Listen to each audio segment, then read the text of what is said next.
आजपर्यंत कोणी कुठे कुणाच्या पोटी जन्म घ्यायचा हे कधीही जन्माला येणाऱ्याच्या हातामध्ये नसतं.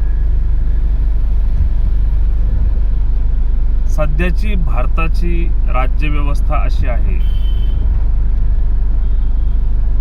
ती म्हणजे सवर्ण कुटुंबात जन्माला येणं म्हणजे महापाप.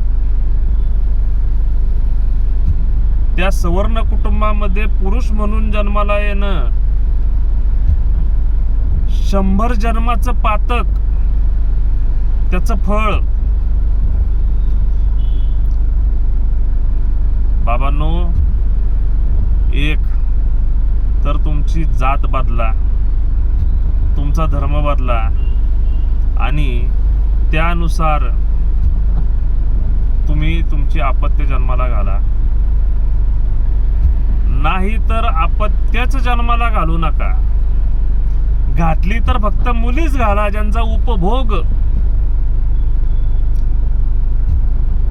आजच्या कायद्यानुसार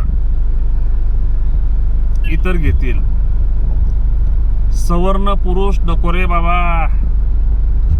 खूप त्रास, खूप मानसिक दुःख भोगावं लागतं सवर्ण पुरुष म्हणून जन्माला आल्यानंतर. जय श्रीराम.